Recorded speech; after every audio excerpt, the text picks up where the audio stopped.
Hi అండి. Welcome to our channel. ఈరోజు vegetarian special recipe పుదీనా రైస్. చాలా సింపుల్ అండ్ టేస్టీగా చాలా బావుంటుంది. ఏమీ లేనప్పుడు అండ్ త్వరగా చేసేయాలన్నప్పుడు ఈ రెసిపీ చేసుకుంటే క్విక్‌గా అయిపోతుంది. పుదీనా రైస్ కోసం ఒక పెద్ద ఆనియన్ తీసుకొని పచ్చిమిర్చి వేసి చీలికల కింద చేసుకొని పక్కన ఉంచుకోవాలి. ఒక బీన్స్‌ని తీసుకొని ముక్కలుగా చేసుకోవాలి. తర్వాత ఒక క్యారెట్, టమాటోని కూడా చిన్న చిన్న ముక్కల కింద చేసుకొని పక్కన ఉంచుకోవాలి. మిల్ మేకర్‌ను వేడి నీళ్ళలో వేసి అవి ఉబ్బిన తర్వాత తీసి పక్కన పెట్టుకోవాలి రైస్ కోసం. పుదీనా రైస్ కోసం పుదీనా, కొత్తిమీర కడిగి శుభ్రం చేసుకొని పక్కన ఉంచుకున్నాను. అలాగే ఒక కప్ బాస్మతి రైస్‌ని కూడా అరగంట నాననివ్వాలి.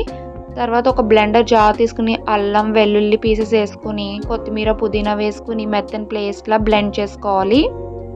ఆ ప్రిపరేషన్ తర్వాత స్టవ్ వెలిగించుకొని బిర్యానీ పాట్ ఉంటే పెట్టుకోండి. నా దగ్గర చిన్న బిర్యానీ పాట్ ఉంది. అది వాడుతున్నాను.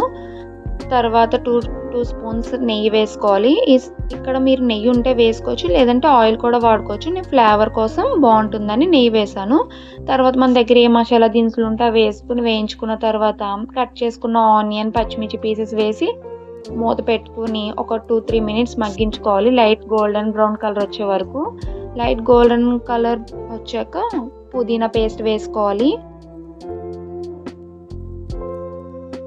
పుదీనా పేస్ట్ వేసి వాటర్ తేలే వరకు 2, 3 మినిట్స్ కలుపుకుంటూ వేయించుకోండి.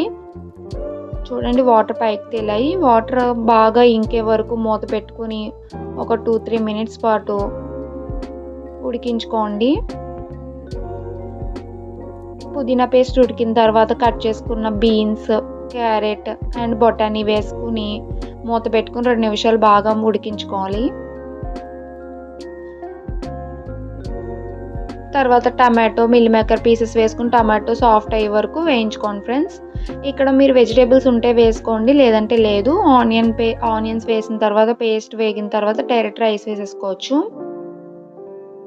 ఇక టమాటో సాఫ్ట్ అయిన తర్వాత మనం ముందుగా నానబెట్టుకున్న బాస్మతి రైస్ వేసి